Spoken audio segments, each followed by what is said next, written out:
औज़ुबिल्लाहिमिनश्शैतानिर्रजीम बिस्मिल्लाहिर्रहमानिर्रहीम। अस्सलाम वालेकुम। मैं असलम खान, हमारे खानदेश जनरल न्यूज़ 24 में आपका स्वागत इस्तकबाल है। आज हम एसपी ऑफिस में आए सिरसोली के लेके, जो मैटर को लेके एसपी साहब से मिलने आए। फारूक साहब और उनके साथ में सिरसोली के लोग भी हैं।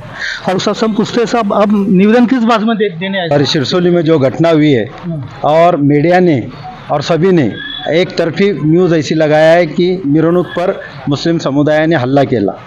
हम ये कहते हैं कि मुस्लिम समुदाय ने कोई ने भी किसी पे इस पे हमला किया तो हम भी उसका निषेध करते, लेकिन इसकी तहकीकात होनी चाहिए। जो हमने एसपी साहब को दिया कि आचार संहिता होते हुए भी वहाँ मिरवणूक कौन से रूल्स एंड रेगुलेशन से निकली और वो अटी व शर्ती का पालन किया गया था क्या।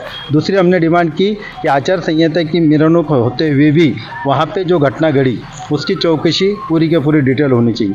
तीसरी कि जो प्रार्थना स्थल यानी जो मस्जिद के पास डीजे बजाया गया, गाने बजाए गए, यहाँ तक कि कुछ लड़कों ने तलवारें हाथ में लेके नाचे और जल्लोश करे, उसका भी तपास होना ज़रूरी है। क्योंकि वायरल हो रही है एक न्यूज़, क्या उसमें कुछ लड़के तलवार लेके ये कर रहे, कुछ वायरल ऐसी हो रही है कि बांडनो हिजड़नो इस टाइप से एक समाज को ये किया जा रहा है, इसलिए उसकी भी हमने इंक्वायरी की मांग की है। और तीसरा चौथा हमने ये करे क्या जो नियम है अपना डीजे साउंड का यूज़ नहीं कर सकते, और जो ये रहता हमारा बोंगा ध्वनि क्षेपक जिसको बोलते हैं, उसका ध्वनि प्रदूषण विनियम है हमारा 2000 का, उसके तहत 50 से 55 डेसिमल के अंदर ही उसका आवाज़ होना चाहिए। लेकिन उसका आवाज़ कितना था इसका भी चेक करके वो कार्रवाई उन पर होना चाहिए। ऐसा नहीं होना चाहिए कि यहाँ तक कि FIR में होमगार्ड ने एक पत्थर एक आदमी ने मारा ऐसा लिखा है और उसको 307 लगा दिया गया है। तो ये 307 कलम का फेर विचार होना चाहिए, ताकि 324 325 लगी तो हमारे इन बच्चों को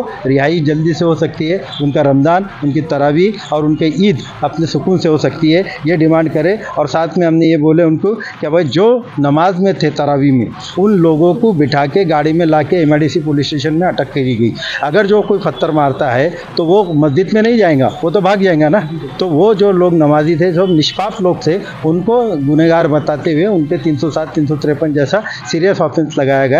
उसकी चौकसी होकर जो निष्पाप लोग हैं उनको रिहा किया जाए, ये हमने डिमांड की। और एसपी साहब को हमने सब डॉक्यूमेंट भी दिए जो आए थे, और एसपी साहब ने प्रॉमिस किया कि मैं इस पर इन्वेस्टिगेट। एसपी साहब ने क्या कहा? एसपी साहब ने कहा कि मैं ज़रूर आपके मुद्दे को मैं इन्वेस्टिगेट करूँगा। एक साहब को अर्जेंट नियोजक आयोग की मीटिंग में जाना था, इसलिए रास्ते में उन्होंने रोक के हमसे बात सुन ली, हमारा निवेदन हमारा वो एक्सेप्ट करा और उस पर कार्रवाई की उन्होंने आश्वासन दिया। आपका नाम बताइए, आप कहाँ से? मैं शमीना महमूद पिंजारी, मैं सिरसोली से हूँ। मेरे शोहर मोहम्मद शमसुद्दीन पिंजारी, इनको फंसाया चुका है, जो कि वो अपने घर पे आराम से घर पे ही थे, पर पता नहीं किसी का कॉल आया और उनको साजिश करके बुलाया गया और उनके ऊपर बहुत जुल्म किया गया, जो जुल्म वो उनका नहीं था। और एक चेयरमैन के हिसाब से उन्होंने अपने गांव को शांत रखने की कोशिश की, पर प्रशासन ने उनको ही मोहरा बनाकर उनके ऊपर ही गलत इल्ज़ाम लगाकर उनको 307 की कलम लगाकर फंसा दिया है। तो मेरी एक रिक्वेस्ट है सर से कि मेरे लिए कुछ तो आप मदद करना चाहिए। ये जो गलत इल्ज़ाम लगाया गया है इसके ऊपर आप अच्छे से सोच विचार करके कुछ तो निर्णय दे देना चाहिए, और हो सके तो हमारे गांव के जो भी नागरिक है उनके ऊपर भी बहुत गलत इल्ज़ाम लगाया गया है। जो रोज़ा खोलने के लिए मस्जिद में आए थे उनको भी ज़बरदस्ती उठाकर लेकर गए हैं और सबके ऊपर FIR दाखिल कर दिया है। आपका नाम बताइए। रुकैया भी नूर अली सैयद। हाँ। मेरे शोहर का नाम बताइए। नूर अली सैयद मस्जिद में नमाज़ पढ़ने के लिए गए थे। अच्छा। वो गुनाह करे क्या उन्होंने? वो मस्जिद में इसलिए जाते क्या पत्थर चोट करने के लिए? बाहर पत्थर चोट हो रही है, वो मस्जिद में करेंगे क्या? मस्जिद में करेंगे वो लोग बाहर है, अनु जो नहीं करेंगे वो अंदर है। ये क्यों नहीं कहा? ये क्यों गुनाह हो रहा हमारे पे? ये मासूम बच्चे कौन करेंगे इनका परवेश? सब इधर से उधर तक प्रॉपर्टी कर रहे हैं। सब मासूमों बच्चे को कहते माँ कहाँ से लाएंगे? बाप नहीं है तो सब पर्दे में रहते। हम लोग हम करेंगे कि ये काम बाहर जाकर औलाद के लिए हम कमाने वाले हैं सब। रमज़ान के ये रमज़ान में जो है वो जल्दी से जल्दी उनकी जामीन होए, उनके जल्दी से जामीन करा दो सर से रिक्वेस्ट है, ताकि हमारी अच्छे से लगा सके। बच्चों की बच्चे बार बार रो रहे हैं अब्बू के लिए, सबके मासूम बच्चे रो रहे हैं। सबके रोजे रख करेंगे, गुनाह करेंगे क्या हमारे लोग?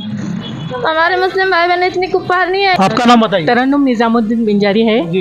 हाँ, मैं माजी सरपंच हो चुकी हूँ। हाँ, ऐसा तो कुछ होता नहीं था हमारे गांव में, बहुत एक ही थी, लेकिन पता नहीं ये क्या साजिश है क्या नहीं। बेगुनाह अटके हुए हैं और जो गुनहगार है वो बाहर फिर रहे हैं। ये नमाज को गए थे सभी बच्चे, मैं सभी के लिए बोल रही हूँ, मैं खास किसी के एक के लिए नहीं बोल रही हूँ, ये सब के लिए। और ये हमारा इतना पवित्र महीना है, उनकी नमाजें नहीं हो रही है, उनकी तराबी नहीं हो रही है, और ईद अच्छे से होए। अभी शब कद्र आने वाली है, ये सब अच्छे से, तो उनको जल्दी से जल्दी छोड़ने की कोशिश करें सर, बस इतना ही। तो दोस्तों, ये न्यूज़ चैनल हर वक्त आपकी आवाज़ को अपनी आवाज़ बनाएगा और हर खबर को सच के साथ आपके पास पहुंचाता रहेगा।